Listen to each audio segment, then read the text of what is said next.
You are now listening to Templar Talks, the premier podcast for all things relating to Magic the Gathering. Latest product releases, online drama, the UK competitive scene, we cover it all and much more. Hosted by the elder statesmen of Team Templar, Stephen Hibbler and Todd Doe, you'll get the true old man shouts at cloud take in all of its glory. Episodes are brought to you monthly on both YouTube and Spotify, so please make sure to hit the respective follow buttons and ensure you don't miss an episode. Templar MTG is proud to support its local game store Athena Games in Norwich, hosting a wide variety of events for TCGs, RPGs and tabletop gaming. There's something for everyone. Make sure to check them out. Hello, welcome to another podcast with two dickheads and a table. And that's right, you are listening to the latest episode of Templar Talks. We did make it for October. This episode is being uploaded on the 31st. It's being filmed on the 30th. So technically we have fulfilled our programming pre-requirements. We've actually got some interesting topics today. We're going to be going over the recent discourse around draft and set boosters. Talking about the new set that's going to be coming out. I actually don't know the name of it. Is it Caverns of Ixalan? Caverns of Ixalan, yeah. Any cards that have been shown so far. Talking about some of the new mechanics. Going over how we've been doing in RCQs, why there haven't been RCQ videos yet. Recapping our RCQ experiences. The modern meta and what's on the cards in the coming month or so. Hopefully another episode of Templar Talks. Maybe two. I don't know. Yeah, we're going to film that on the 1st of November. It's not the worst idea, actually. That's the problem, though, honestly, in terms of when we try and film things. We always shoot for the end of the month. And because we both have lives, it's hard to line up dates. We should guests. And guests as well, as you can tell. No guests this week. If you would like to see someone on here, just let us know and we'll see if we can make it happen. If they're special enough, we might even do like a virtual Templar Talks and have them on Discord. From the never of the internet. But yeah, draft or set boosters. Wizards announced recently, hilariously in their State of Modern update, which was one sentence followed by, but by the way, we're introducing a new type of booster. We've got an emergency announcement, guys. What are they going to ban? Weeks of... What's it going to be? Are they getting rid of the one... Oh, we're getting rid of boosters as you know them. That's got nothing to do with modern mate. And I will still die on the hill, though. For everyone that says Rakdos Scam is a problem, it is. Like, it's, the recent Modern Challenge, I think there were like 6 decks in the top 8 or something. Do you mean Rakdos Evoke? Rakdos Evoke, yes. I think actually some of them were listed as Rakdos mid-range. Oh, yeah. But I maintain that the problem card is Fury, not Grief. Because I think if it was white-black Scam Evoke, it wouldn't be as problematic because you wouldn't have baller cards like Fable, Ragavan, etc., etc. Blood Moon. That deck exists, doesn't it? And it doesn't see play. Exactly. So, yeah, that's what I mean. It would still mean that people that love that archetype would have a similar experience. I mean, the problem, you're right, the problem is Fury, but the problem is 4 toughness and lack of adaptation to deal with that, and just people going, oh well, I'll die to that and hope to beat the other decks. But I mean, moderns, regardless of the kind of prevalence of Rakdos Evoke, I don't think modern's in a bad place, to be honest. No. I think the mirrors are pretty interesting. You found out. Fuck me. That was a fun one. I got baited so hard. It hurt. It really did hurt. We won't go into that. That can be the mysterious what happened to Stephen moment. Yeah, but I will mysteriously say, and I don't think even Todd knows this. I haven't said this to anyone. But Rocco, you know, and I know that you know. And yeah, it's fine. We had to I'll tell you afterward. I'll tell you after we've finished filming. But back to draft and set boosters. That was their big modern update. They are going to be discontinuing draft and set boosters as of 2024 somewhere. It's a fair way out, a few sets away. And replacing them with, I can't remember the name of it, but basically... A combined booster. Yeah, it's a set booster with 15, 16 cards. You don't get an art card every time. and it's going to cost the same as a set booster, but it can be drafted. Obviously, there's been a lot of discourse in the local community, from what I can tell, about the increasing the cost of draft, which I agree with. It sucks to increase the cost of draft, but I would argue that if you could afford draft anyway, you could still afford draft, because draft is the most expensive way to play Magic. Come at me if you disagree. I ain't got time to spend £60 a month drafting. No, I agree. But you could buy one whole Sheldred with that. yeah, exactly. I will say, I saw some interesting statistics about. Oh man, we're really unprepared here. I should have actually got the numbers, because this is an interesting topic. But they've actually only raised the cost of a booster pack, I believe, twice in the entire 30-year history of Magic.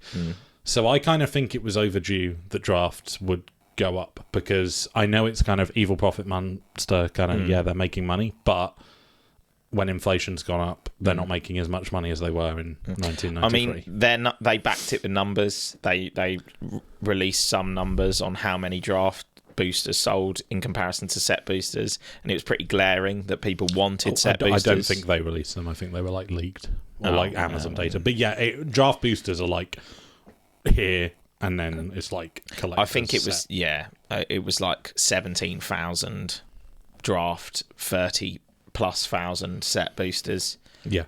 And you know, I mean, I'm not interested in draft boosters, but I equally am not that fussed when I'm given one or the other as a prize, as long as it's reflective of the price of the tournament I played in. I mean, I'm kind of aggrieved by it on principle, because I don't think you should open draft boosters. Like, no, if you're opening to crack packs, you probably shouldn't open draft boosters. That's my stance. But I think that puts them into a difficult situation, in the sense that, well, if you print X amount of draft boosters and they don't get drafted, what do you do with them? Yeah.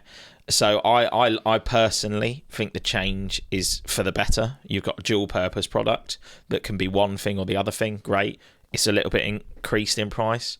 Inflation. I mean, things are increasing in price all the time. As long as the value is there, the value will be reflected on the secondary market. Yeah, I mean, we'll see when it's released. But yeah, I can understand the draft players' grievance, but you know, I again should have looked up these figures. I can probably do the quick math on it now. But our local game store, Athena Games, they do a draft, and one draft pod, 8 players, is 36 packs in terms of draft and price pool. So effectively, they're doing a box, and they charge, I believe, £15 per player. So that means they are getting £120 for a box, you know, in terms of that draft value, which is less than a box costs if you were to buy a box. So I think the fact that game stores are already swallowing potential like, at the end of the day, if you gave a game store owner the choice of, hey, do you want to sell, you know, 3 set booster boxes in one to Commander players on Commander night, because Commander players are crazy and crack packs like nothing, or equally loose boosters, people buy loose set boosters, they're not going to buy loose draft ones, or do you want to lose profit running a draft that you have to staff and manage and provide lands for and play space? I think it's not a noble act, because it's part of what you sign up for as a game store, but I do think that there are potentially, I mean, at the end of the day, I will always thank the Lord that game stores near us even run Magic events, because it is thankless. Like, you know, like Draft is thankless, Modern's thankless, Pioneer is thankless. They're all thankless tasks. Like, they don't make when money. I'm free, have an event on, or I don't care about you. Yeah. Basically, that is the situation. I buy my boxes and sleeves from my local game store, so I do try to support them. I do too. I try and avoid Amazon, just because Amazon, big evil corporation. But I have, you know, sometimes their Gamegenic discounts are a bit too tasty to bypass. You know. Yeah. No, agreed. But yeah, it's I don't know. I think it was long overdue. I think if they'd slowly increased the cost, it would have gone unnoticed. And I think perhaps the mistake, it was obviously a test to see what the market wanted, set boosters. I think maybe it would have been better if they'd just changed it then.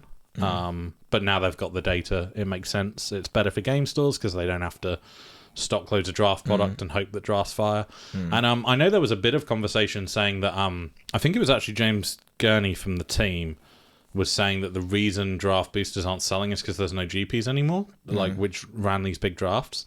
But I would say the reason these GPs aren't running is because there's not the demand for them.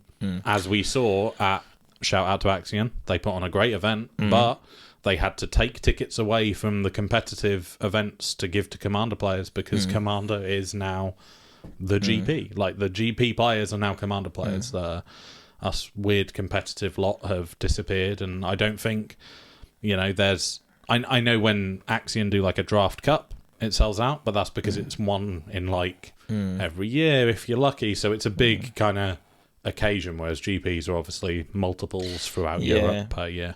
I think people are travelling less as well. I remember that legacy events run by Axion used to draw Italians to fly and to those events pre-COVID. People flew, the Scottish community flew down, and they still do that, but not at the frequency they did pre-COVID. And in general, regarding the set and the draft boosters, I think it's important that product is cracked to keep the flow of singles in the secondary market. And if this amalgamation where they bring it all together means that those packs are cracked week in, week out until the sets rotated out, I think that's better for the game than what currently happens, which is, well, now we've got a surplus of draft boxes which people don't want to buy because they can buy set boosters. And stores also probably don't want to open them. Exactly. Based on rare pull rates, etc. So I do think it's a move in the right direction, and we'll see how it pans out, really. Yeah, for sure. I do think as well, going back to the cost of it, that's why people aren't travelling. Like, true. It's amazing that we can get hotels as cheap as we do for Axion, to be honest, because hotels have gone up, fuel's gone up, and plane tickets have gone up if it is, in other countries. So, yeah, I think it's all part and parcel of it. And the game is evolving, towards a Commander player base, realistically. And I think adapting to one product for stores makes sense for that purpose. I was very surprised at the statistic in terms of the Amazon big box eBay stores that collectors boosters outsold draft boosters. That did actually shock me because 12 maybe it was boxes, but even so, that still surprises me. Again, shout out to Axion. I bought their Commander Fest in a box thing. Oh man, I almost did, but I was like, it was such good value. I opened the collector's boosters and I enjoyed opening them. I then proceeded to sell the contents. Did you open the Double Masters, the like £50 one, £60 booster? Did you even know there was a £50 booster in there? No. So Double Masters boosters were 4 per box. Was it? I don't think it was Double Masters. No. Sorry, not Double. Commander Masters. Yeah. Commander Masters boosters were 4 per box, 55, £60. No, a booster. I opened it. What did you get? Kindred Dominance and a Ruby Medallion. Oh, Ruby Medallions. Yeah. I mean, I enjoyed it was, like you said, such good value that I was like, I'm actually going to crack it. Like, I'm here for the fun of that. I think there is... I know when everything's special, nothing is special, but I have to say I have significant... So when I open boosters, really sad, I get my wife to open them and I guess the cards. When we've opened a set box, she is bored within 3 minutes because it's literally just like, is there a mythic? Next one. Is there next one? Whereas with the Commander ones or the collector's packs, you are guaranteed to have cards that you will have memorized, cards that you'll know, cards that you can pick out. Yeah. Whereas when you open draft packs, it is just literally like my wife literally says to me when I open prize packs and she does it, she's like, why even bother? And I'm like, yeah fair. The Surge foils in the Doctor Who pack were lit. I opened it, I was like, I couldn't see the whole room illuminated. I was like, what the fuck is that? I've never seen that before as a Magic player. They were pretty cool. And I don't like Doctor Who, to be fair. That's my problem with that. I think some of the cards are really, really cool. I mean, that's the thing. Actually, we've literally skipped a release because we filmed this. that shows how much product they're releasing. Yeah. We've just missed the Doctor Who release. That is my interest in Magic has waned because of cognitive load. Stop. I haven't got any room in my brain to comprehend another set. And I keep hearing whispers about Pioneer Masters, and I'm just like, just stop. Yeah, I don't know. I'm too many formats, too many releases. It is fatiguing. I'm a little down on Magic in general at the moment, and I think a lot of it is product fatigue. But also, you know, it's kind of like you complain about things you don't have, and then when you have them, you complain anyway. It's the same thing with the RCQs. Like, we were desperate for more RCQs, and now this season there were 6 local to us, and then the Axiom ones as well. So 8, and it's kind of like when you're trying to fit 8 events, like in a couple of weeks, we have not myself, but some of the team as well. Oh, actually, no, they're the same day, sorry. So we have pre-release for Caverns of Ixalan, and then the next weekend is release for Caverns of Ixalan and an RCQ. The weekend after that is an RCQ on the Saturday and RCQ on the Sunday. And I think there's 1 week off, and then the next weekend there's another RCQ. And it's like, when you're doing it every weekend, it's like, geez, man, maybe one a month. Like, and I find the later ones, when people are qualified, are less fun. Yeah, because you're not going with your group of friends. You then starting to travel in thinner numbers on sadder weather, and potentially it either decreases the quality in play because there's less players, or it makes them incredibly spiky. Like, you can never tell till you get there if, like, some unhinged people have travelled from Scotland or whatever to try and qualify at the last RCQ.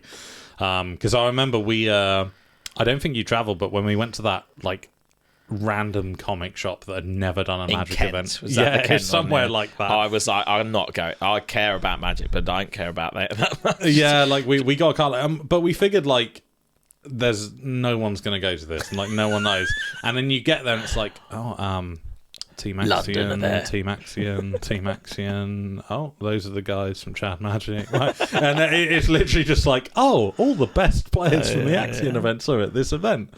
But that similar thing happened at the Axion event when the Mega Modern had, like, nobody. I couldn't recognise anyone, and then I looked over at the Pioneer RCQ, and it was literally like the top. Oh, this was a few events. Everyone had thought the Pioneer one would be Pioneer will be easy because it's rock paper scissors. You literally that was a stacked field. You had loads of the Chad Magic guys, loads of Team Axion. Ben Jones was that. Did Sean? No, Sean Goddard was playing the draft. Draft Cup. But yeah, like, it is funny that people try and get that edge of like, that's gonna be I was just like, event. God, I'm sick of Pioneer. I'm going to play Modern. yeah, for sure. I couldn't agree more. But yeah, so speaking of product fatigue, the new set, I don't really know what's in it. No, I know, and I have stopped spoiler seasons. I used to follow spoiler seasons. I was excited. I was like, how is this going to impact Pioneer? Oh, that's a juicy 8-mana commander card. Oh, what's going into Modern? Now I'm like, I'll see what happens. I'll let someone else work it out. So the one thing I have, in terms of the main set, I haven't seen too many of the spoilers. I've seen a few, but the big thing is the new Discover mechanic, which is their attempt to fix Cascade. Definitely piqued my interest. Not enough to watch the spoiler season. Now, I saw a spoiler on Twitter just before coming here of a new Discover card. Was it the 6-mana artifact? Oh, no. Huh? This one is rank. So it's a 2-mana red instant. Yep. So 1 red, 1 generic. Yeah. And I believe, I'm trying to memorize it, recall here. I believe it reads, target creature or artifact, it might be non-token, we've converted mana cost, I believe it's 1 or higher. It might be 2 or higher. Target it, shuffle it into its owner's library, and discover for the mana value of it. So I personally think that, combined with Leyline Binding, the One Ring, I think the Beans deck might have a new trick up its sleeve. Because at the end of the day, if you shuffle away a leyline binding and get out a fury or any other shenanigan like what card. about though your Leyline of Sanctity or your I think pre-game effect? Put this 4 mana cost. Flip it into a 1 ring. I think it's definitely gonna see modern testing. Yeah. And then as well, I have to talk about the Merfolk card that was spoiled that I think is gas, but it's a bit shit because it's 3 mana. It has flash. I don't know if you've seen this. It has stifle attached to it. Nice. But rather than just stifle, the card that it affects loses its effect. So, i.e., the 1 ring stifle, it's just a 4 mana artifact that does nothing. Is that how it reads? Will it not just be that one? Does it lose all abilities? Yeah, it loses all abilities. I'm 99% sure. I will. He didn't search up the numbers for the draft and set boosters, but when it's a Merfolk card, just better double check. Yeah, totally. Of course. Tishana's Tidebender. I hope this is the card. They're always playing with the tides, these Merfolk. The internet is very slow here, so we're going to be waiting a while for this to... Yeah, tell me about it. Okay, cool. The preview I've loaded is in Japanese. When Tishana's Tidebender, it's not a legendary creature. It is 3 mana with flash. Merfolk Wizard, which is kind of key, I guess, if the Izzet decks want to start trying. Flame of an all. Counter up to 1 targeted, activated, or triggered ability. If an artifact, creature, or planeswalker's ability was countered this way, that permanent loses all abilities until Tidemaster leaves the battlefield. These Tidemasters. I will say that I'm disappointed it is not non-creature or permanent, because I feel that would also be pretty cool for Leyline Binding. Yeah. Because it wouldn't do anything, because it would have already entered and no target. GG. I think it's going to be an interesting one to kind of cuck fetch lands, basically, as well as actually be a sideboard card that will probably see play in non-Merfolk decks. Because it's got flash. Did you say? Yeah. I mean, that's of course it's got flash. Yeah. No, it doesn't. Useless sorcery card. speed counter. It wouldn't surprise me if they did that to me. We forgot to put flash on that one. Aether Vial exists. We put it on Bowmasters instead. I didn't actually check the power and toughness before I closed the thing, but I don't think it dies to Bowmaster. It's all right because you've got so many lords that it will be a free anyway. Yeah, we'll be fine. Right. I think the new set looks kind of cool. It's doing exciting things, I've got to admit. And I think they're trying to help standard. Yeah. But I will say one really bad thing about the set that I found out. I don't know if you know. They like the Enchanted Tales from whatever the last set was. Wilds of Eldraine. Adventure Time. Yeah. Rather than have those again, Strixhaven, Mystical Archive, etc. Yeah. They have decided to put those cards in the list slot. So they're reprinting Mana Crypt as a special artifact legend. Stop. Yeah. Lord of Atlantis, all of these cool cards. No, but it's a good place for reprints. Yeah. But instead of putting one in every pack, they're putting them in the list, which means you're going to get none in draft, and you're only going to get a couple if you're lucky in set, which kind of means the reprints aren't reprints. Yeah. So it's kind of gone from, this is a cool place for you to reprint cards that can't be in standard, to now you can. But to be fair, opening Wilds of Eldraine was confusing. Yes. Because you were like, can I play this? Can I not? What's playable and what's not in standard? Not that anyone's playing standard anyway, but if you were. I do believe actually one of the Athena staff who's on the team, Alex. It was Alex. I think it was Alex. It was someone at Athena told me. Someone showed up to a standard event with like a Phyrexian Praetor concept Vorinclex or something in standard and was just like blasting everyone. And they're like, that's not legal. But they opened it in a pack, so they're like, what? It's in Wilds of Eldraine. Yeah, so I do get it from that side. They could do something better. They could make the border a lot less obvious, like silver border type thing, but who knows? I mean, But to be fair, saying that me obviously slagging off standard, it's an unplayable format, no one's playing it, blah blah blah. Wizards will make us play it soon. Yes. And recently at Athena Games, probably because of the Team Templar fatigue, standard is firing with 8 people, whereas I'm not sure Modern even fired.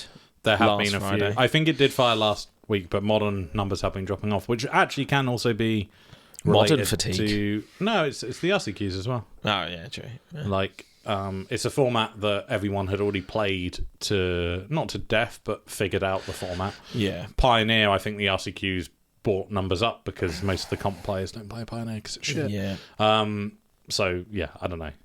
But also in this new set, another interesting thing to talk about is the amount of variants they have. The Cavern of Souls, I think there are 8 different Cavern of Souls being printed. Ridiculous. So stupid. What? Yeah, I mean... I think it's cool because, like, you know, you got a Goblin deck, you can get the Red Cavern of Souls, that's cool, but there's too many variants. I don't want to get into this colour thing where I've got... It's lazy. It's really lazy design. Well, I mean, who are they? Are they paying the artists? What do you get paid as a Magic artist nowadays if you're making 6 variants? Yeah, and all you have to do is pull the wheel on Photoshop and there's a blue now. Oh, it's yellow. Extra 50 quid, please. Yeah. I mean, maybe that's the case. They're trying to get, you know, extra deals. The artists, like, you know, I'll do 5 cards, but again, this just adds to the fatigue in the sense that I'm not there for it.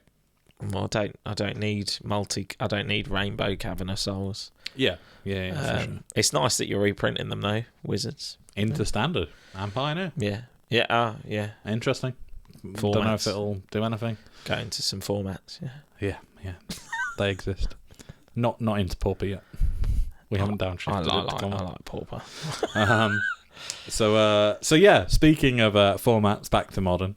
The RCQ season. Yeah. We are 4 events in, and we've got a qualification. We do have one qualification, but it's also been quite sad. There's been some close calls, but I'm hyped for a couple of the Ipswich lads who've qualified. I look forward. Remember, we've done 2 Ipswich and 1 Axion, and we won 1 Ipswich. Oh, okay. Yeah. But James got to the final of the first Ipswich RCQ and unfortunately lost. He was on the draw playing Murktide against Rakdos Scam. Who plays Murktide? Yeah. I mean, it was. I think both games were. I think one game was like James mulled to 5 and got Fortsies. The other game was double grief. So, I mean, it's exciting to see new players go to RCQs. I've got to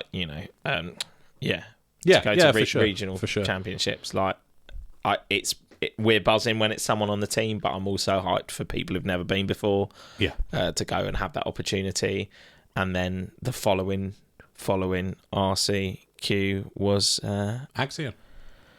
Yeah, that was in between. That was the meat and the sandwich one. Yeah. So there were 2 Modern RCQs. It was I'm gonna always refer to it as a cursed venue for the Templar. I believe the first time an event was held at Edgbaston Cricket Ground, Phil went 4-0 into 4-3 to miss out on top 8. This time. It was actually heartbreaking. So day 1, when, you know, everyone did terribly in the main event. And then the curse on day 1 was we did the rebound. Everyone did badly in the rebound, except me. I went 3-0. I was very happy. And then I lined up with all the other 3-0 players. So yeah, they're IDing. I see where this is going. Yep, they're IDing. I say to my opponent, do you want to ID? They go, I haven't even thought about it. Then they spent 15 minutes thinking about it, and they decided they wanted to play, which is their prerogative. That's fine. I won game 1. Game 2, I was up against Rakdos Scam playing Murfolk. They evoked a grief. I subtletied it. The next turn, they evoked a grief. I subtletied it. And then they evoked a fury and reanimated it with the last card in their hand. And I decided to take the first... So I took the first 8, decided to take the second 8 instead of blocking with a Mutavault because I had a Tide Shaper in hand that I could have like double blocked with. And then I was obviously down to 4 life and drew a Dismember off the top when they were hellbent. So that was really cool. But yeah, I came 9th and it was a top 8. Oh, a Jamie Pope result. Yeah, it was a Jamie Pope result indeed. But then the day 2 was even worse. Day 2 was the real heartbreaker. Everyone did terribly in the main event. Everyone did terribly in the side event. You had to shoot off on the Saturday. Yeah, I didn't attend the Sunday, but Michael did well. So Michael did incredibly well. He managed to pilot Rakdos Scam. That day he made a departure from Zoo. He made it to top 8. He was able to ID the last round. He got the pair up, super lucky, into the undefeated players. So he was the only person on whichever record it was that could ID, which is super fortunate. And then the top 8 happened, and you see everyone sitting down. And top four go to Ghent. Yeah, they get the qualification. Yeah, top 4 get the qualification. You see the first table, and they just shake hands and both get up. And you see the next table, and they shake hands and both get up. And Michael got the half of the bracket of the only players that actually wanted to go to Ghent. So he had to play it out. It was honestly one of the most miserable matches of Magic I've ever seen. I think it was 2-1 in the end. It might have been a 2-0. But both games, their opponent kept a one-lander. And so like the first game, they managed to deal with each other's threats. And the opponent was just like draw, miss land drop, draw, miss land drop. Whereas Michael drew, I think, 8 lands. So it was like a super grindy, you know, back and forth. Fury dead on board, and then they top decked to Fury, and you know what I mean. It was one. It was a scam mirror. It was a scam mirror, yeah. And unfortunately, he did lose. However, because he got top 8, it does mean he's going to be at the Axion Invitational in a couple of weeks with Phil. Yeah, which is super exciting. 2 players in that straight to the Pro Tour. One of them's making it. And if they're not, they're off the team. But no, that's the biggest event in the UK for Comp Magic. 100%. So that's super, super exciting. An amazing opportunity. Thank you, Francois. Heck yes. And Liz. And everyone. And Liz. All of them. And Nick. Yes. Buy my cards. But yeah, it's super exciting, but it's very unfortunate that, you know, like Michael's past results, it was 1 away from the qualification. Yes. Which brings us to the next RCQ. Yeah. By the way, I've hit a few quarterfinals. Yes, yeah, but you don't hit the semis. You know what I mean? Like he goes out in the quarters when the semis get the slot. Yeah. That's true. Yeah. Like, that's actually happened twice at 2 Axion Super Qualifiers. No, the last one was the finals. There were 2 slots and he lost the semis. This one there were 4 slots and he lost the quarters. Super unfortunate. But yeah, then we went to Ipswich. We had 3 Templar in the top 8. Yourself, Rocco, Michael. Yeah. Local player with Venus as well. And who else was in the top 8? I actually forget. There were a couple of the Ipswich locals. I forget who was in the top. I actually can't remember. Everyone's familiar now. Yeah, well, the issue was it was the same as a Chelsea game. So when I didn't make the top 8, I just left. Is this why the filming didn't happen soon? Yes, we'll get on to that. Can you imagine this nerd wants to watch football? It was Chelsea Arsenal, and it was almost glorious. We were 2-0 What's the opposite of being a nerd? I don't know, a toenail. I don't know. But yeah, basically I shut off to watch the Chelsea game. But I did have a running commentary from Phil, and he only hanged around because the person in the semis was playing his deck. Todd was beaten by Rocco. It was more than a beating. Burning I to got scam. touched. Yeah, Rocco on scam. He evoked a Fury. Game 1, turn 1, and then game 2, turn 1, and I think he's a filthy deck stacker. So then Michael and Rocco made it to semis. Michael unfortunately lost in the semis. Yeah. Rocco made it to the final, and his opponent took the handshake. Yeah, his opponent couldn't make it again. So poster boy, again. Yes. So Rocco's made it back to the RC, which is super exciting. It's really it was against Lewis, wasn't it? Ipswich, who is and also at the Invitational. Axion Invitational. Yeah. So, really good showings from local players all round. Yeah. But yeah, so Rocco's East made it to the Anglia. RC. Yes. Yeah. Super exciting. We're hoping to get a few more players. As I said, we've got 4 more opportunities locally, which we will talk about when we talk about what's coming up soon.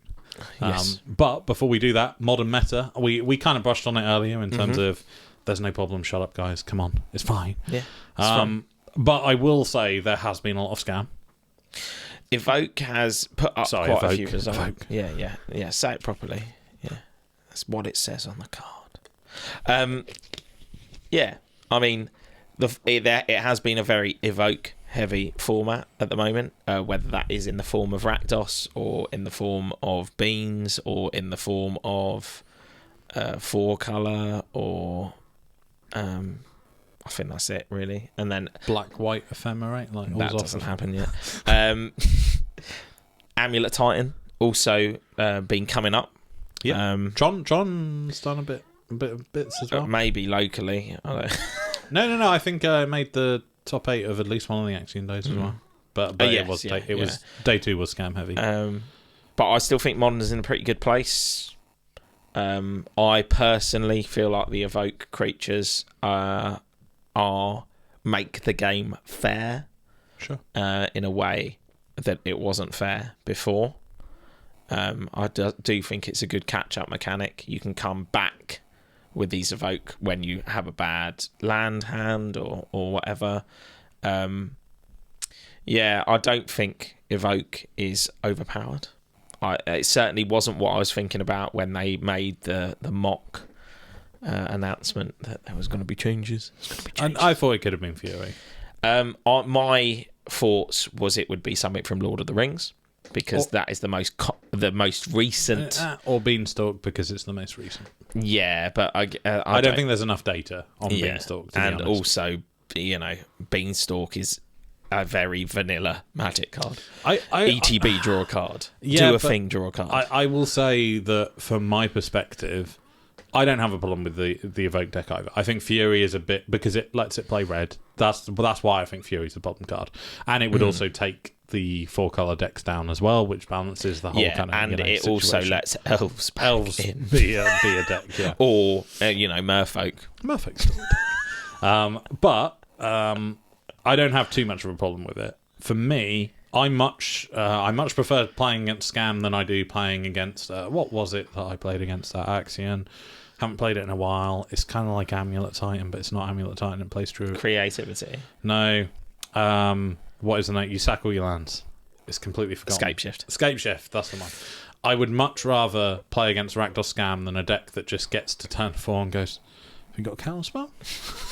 No, I win.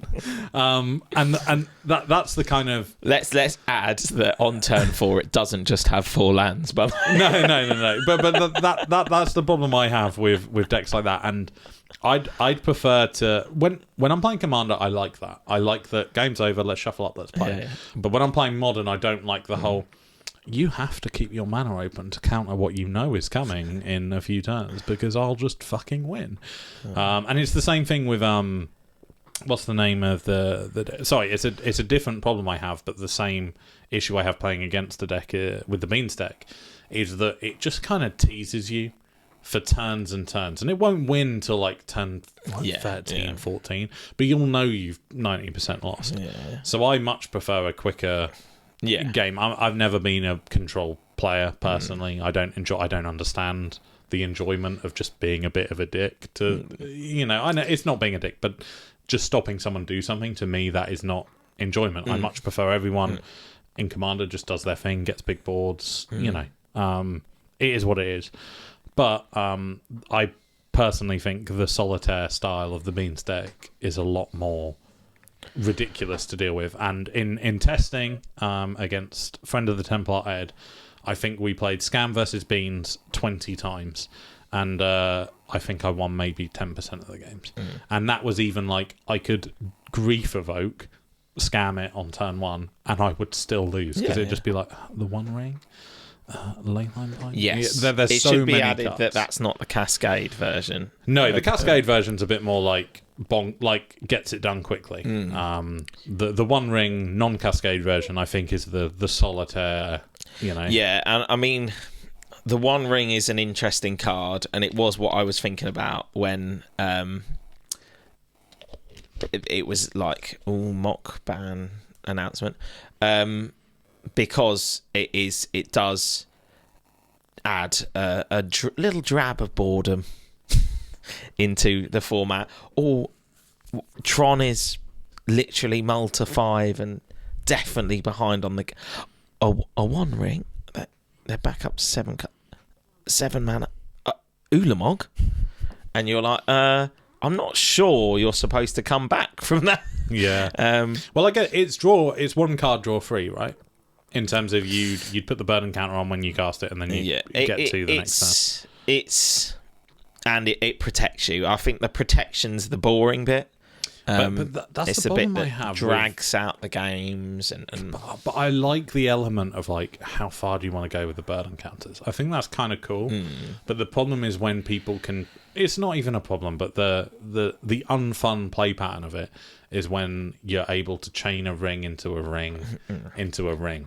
What do you mean? Don't you mean bounce it with my Teferi, draw a card, play it again? Oh, yeah, but not even that. I literally mean just like play another one and sack it. Well, like, that's there's it. so many. It does add a bit of repetition to it, but then how is that different to just eating 8 from a Fury turn 1 in like 7 games out of 9? Yeah, but the thing is Fury is so much easier to deal with. If Fury had 3 toughness, I don't think I'd even care, because there's so many more ways to deal with it. You can block it easier. Like there's so many things you mean 2 toughness. Well, yeah, sure, but it's. Oh, does it have 3 toughness? It has 3 toughness, but then it makes it 4. Yeah. This is what I mean. Sorry. Because that's the only place that anyone is scared of a Fury is when it has 4 toughness. In any other deck, you're like, bolt it, move on. In Evoke, you're like, it's a what? yeah. But that's the thing. It's you can get someone down to 3 life, and if they go ring. Oh, now I've got a handful of Leyline Bindings to fairies, solitudes. Like you can recover so easily. Rakdos, if you deal with the Fury, they are pretty screwed. Obviously, there's good top decks, but you have to commit so many. It's why, in that game I described in the rebound, where on the second game they literally used all of their cards to just have a Fury out. If I had Dismember on that turn, I have a handful of 5 cards, they're just they do balls to the wall. Like, is this enough? But it is enough. In most scenarios. But that's the thing with the Beans deck. It's not like, is this enough? It's kind of like, oh, now I can draw 4 cards. And I find it obnoxious when they go, just draw my entire deck endurance back in there. Yeah. Are you dead yet? And you're like, no, please kill me. End this, because I'm just going to drag this out to a draw. Which, it is why it does end up dropping off in comp play, because it comes up as the same amount of numbers as Rakdos, but, Matey Mirror over there is taking 67 minutes. And I think at Axion, almost every single round went to time, and almost every single one of those rounds that went to time, there were maybe a Beans player, and certainly some amount of the One Ring. Especially, well, I'll tell you, actually, to be fair, talking about the modern meta, I really like as a pro for the One Ring, the emergence of the mono black control decks. Oh yeah, they're sick. I was playing Rhinos. I had my opponent dead to his own bird encounters, and I had a Rhino. I was going for lethal, and they were like, just coffers. Add 18 mana. March of the Wretched Sorrow. Your Rhino token. Oh, shit. Okay. I was like, I can kill it. I've got 2 dead gons. I just need to... Oh, no, I can't gon it, because that's opponent controls. I guess you gain 18 life. And that was the end of that game. And that's some fun magic, to be fair. I think that... It's shenanigans. Like, yeah, you know. But, I mean, it's why Modern's exciting and Pioneer's not. Is because out the woodworks will come this collection of cards that you think on paper that looks like garbage. That's not going to happen. You're not going to March of the Wretched Sorrow for 18, my Rhino taken. That couldn't possibly happen. And then it does. Whereas in Pioneer, you go, oh yeah, there's no way you're getting that Atraxa out, mate. It's not going to happen. And it doesn't. And the deck's shit. So Modern allows for this kind of tomfoolery. Yeah, and when cards do impact it, like Bowmasters and the One Ring, they really do impact it up the beanstalk. That it really impacts the metagame, and it's exciting. So yeah, Modern metagame, good place. Also, if you complain about Rakdos Evoke, you're just not dealing with it. And you could kill that Fury if you really wanted to by changing the nature of your deck. But instead, you'll complain about it. Not change your 65 that you've had for 4 years, and then sell your deck on Facebook. So, you know. Shout out to all the Elves players. Yeah, sorry. Play some Dismember. I'm glad they're gone, given Merfolk into Elves is horrible. I couldn't believe that. I've probably already talked about it, but when we went to that Langdon event and I had Merfolk like tuned up to beat Scam, and then round when I get Elves, I'm like... The seating lottery. Everyone... I'm the only one in the team who talks about the seating lottery. It was, I've spent hours on my MTG grinder. And then you're like, yeah, but you might just face the chaff of the format. To be fair, I got so fucking screwed at the Langdon RCQ in round 1, right? Shout out to Ricky, friend of the Templar. He came and travelled with us. He's been going on the whole time about this cool Grixis control variant deck that he played. And game 1, it was a really close game and he eked it out. And he played... all of the cards you would expect to be in Grixis control. He was fatal pushing, counter spelling. Yeah. Got me with a Murktide. Yeah. You know what Sauron's I mean? Ransom, another Lord of the Rings. So all stuff you would expect from Grixis control.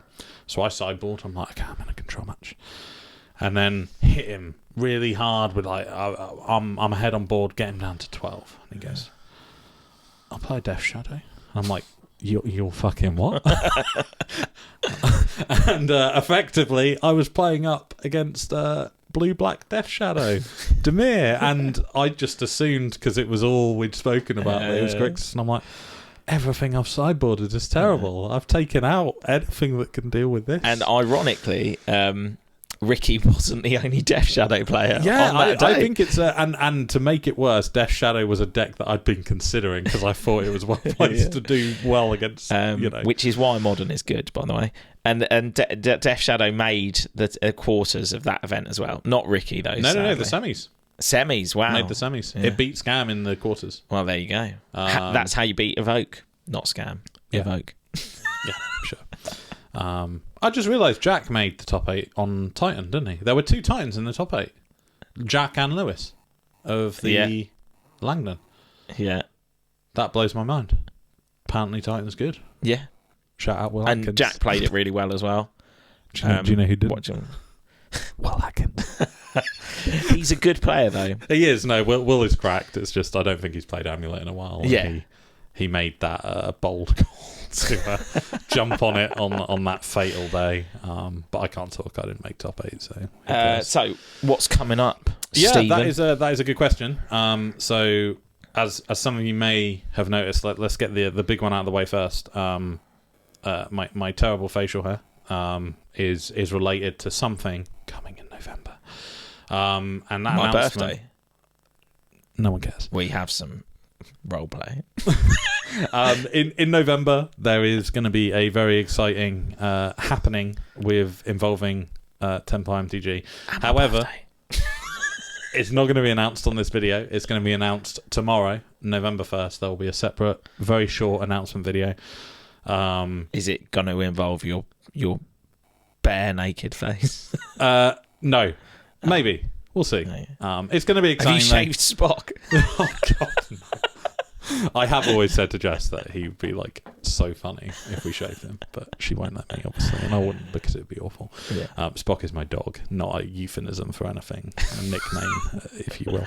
But yeah, so that's going to be coming on November 1st. So stay tuned to Twitter, the website, etc. All the information will be up there. We're going back to our roots a little bit as a bit of a hint, so it's going to be very exciting. It's going to be very cool. As well as that. Literally shave to your roots, yeah. Yeah. There's going to be a podcast in November, and there's also going to be a load of RCQ updates. Now, there haven't been any RCQ video updates lately. No Chelsea fixtures next month. No. So Axion and the previous Langdon one have been filmed. The previous Langdon one has also been edited. I just haven't uploaded it yet. I haven't quite finished all the captions. Unfortunately, it has just been a case of time in terms of editing them. Life has got on a bit crazier. I think I'm probably going to be leaning on the pod. Like, we want to do the podcast twice a month because it's easier to churn out. You know, in terms of like, I don't know how many people are familiar with anything to do with editing. I wasn't before I did this, so I don't blame anyone that isn't. But, you know, a video will take 3 to 4 to 5 to 6 hours to edit, whereas a podcast, yes, it takes us an hour to film it, and then you just drag the video and put an intro and outro on it and go, it's up. What you need is an editor. Yeah, but we're not paying an editor. No. No. But KSI can do it. Yeah, maybe one day. You should get into boxing. We should start MTG boxing. Oh, I would love that. I will maintain that if ever they are willing to do it, a charity boxing match in Athena between Chris Yules and Simon George would be the best thing to ever happen. I'm pretty sure, sorry to break this to you, but there are weight classes even in charity boxing. Now there are, but I will have you know, at the owner of Athena's wedding, there was a gladiator set up where Simon came up against Chris Yules and Chris Yules won. Yeah, so, I mean, he is a wily man. Yes, yeah. So I think he could take Simon. You know, I think he could. But yeah, seriously, it's a case of the editing taking a long time, but also I've actually been enjoying playing Magic. Axion for the first time, I think, since we've been doing this. I did both days on a whim, last minute, so I didn't film as much. And also, it's just making sure that the videos aren't just shit. Like, there's no point in it's like the when I shot off for the Chelsea match. Like, obviously, it's the meme that I shot off for a Chelsea match. But before that, I think I'd got about 3 minutes of footage. So it's kind of like, how do you actually make that into something watchable? There was a lot of grumpiness on that day. I particularly was feeling the winter weather. I'd been dragged out. I had to. Yeah, it is difficult because you know, everyone at the end of the day, everyone on the team is not like. You mentioned KSI before. I'll have to bring it up, right? Like, the sidemen, as an example, don't enjoy what they do. Like, I don't. I've literally heard clips of like. What's the dude's name? Simon, going on about how depressed he is because he can't leave his house without being recognised. Like, all he does is like film videos and hates it. But they are paid extortionate amounts of money to be like that for the camera. And that's the difference. We are all just regular people with regular jobs that then are having a camera stuck in faces and having to act up for the weekend. Because as much as the videos do convey our personalities, like, it's definitely... we act up on camera because you do. Like, that's the nature of the game. And we're very lucky that most people on the team have adapted to that very quickly. Shout out to James Gurney, who was never very comfortable in front of the camera, hated it, and then actually in the RCQ video that's almost up and edited, at the end of the video, he even teases the next video. He's like, he's got it down. But did he wear the rhino costume? Oh, maybe that's coming. I don't even want that as a video. Just a GIF of him wiggling in his little body in a rhino costume. It would be beautiful. I did hear someone who wasn't. I mean, I don't even know if they know James, but during the Axion event, I put out my 2 crashing gurneys, and I heard someone behind me go, Oh god, those tokens are cursed. I did enjoy.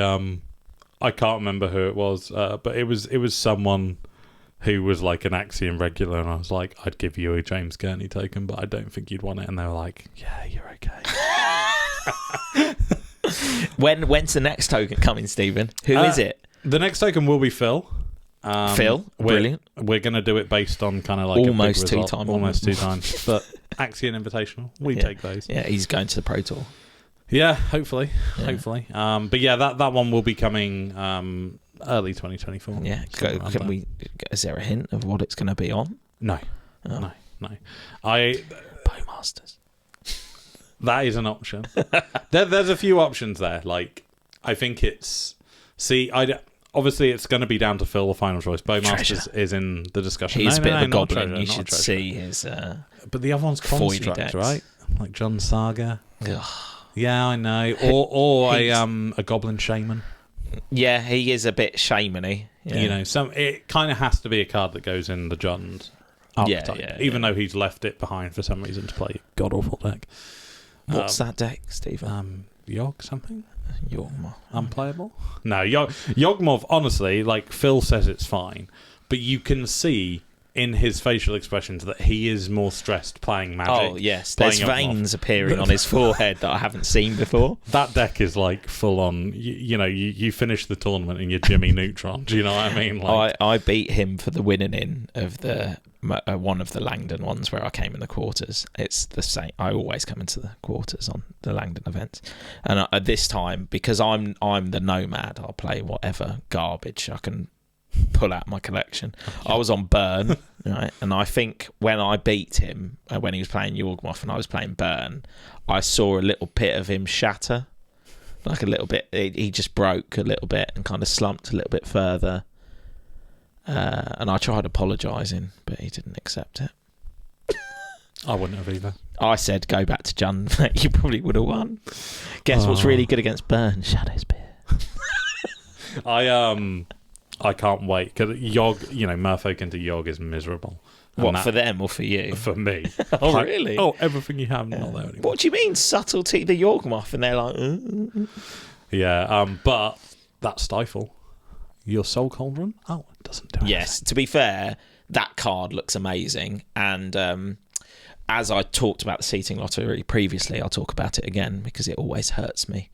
When I tuned up my Rhinos deck to play against Evoke, I was like, I'm going to touch Evoke all day. Yeah, everyone's playing Evoke. And then I played Mono Black Control. And then in the rebound, I played against Hardened Scales. And I don't know if you know about this matchup, so I'll tell you. They go bigger than 4/4. And Cauldron, giving all of your artifacts, creatures, the same ability as Hangerback Walker of 1 and tap. That's pretty good. Gain a counter, and then just going, I've got 4 creatures and 4 mana, and a Hardened Scales out. I'll just make these all +2/+2 at the end of every end step. And I'm like, attack with my Rhinos. It was pretty bad time. So that looked gas. And if I think you have a Yawgmoth deck, I would advise you to sell the Yawgmoths and buy Arcbound Ravagers. Hardened Scales is a sleeper deck at the moment. It's really good. But again, the modern meta is up there with my favourite place to be.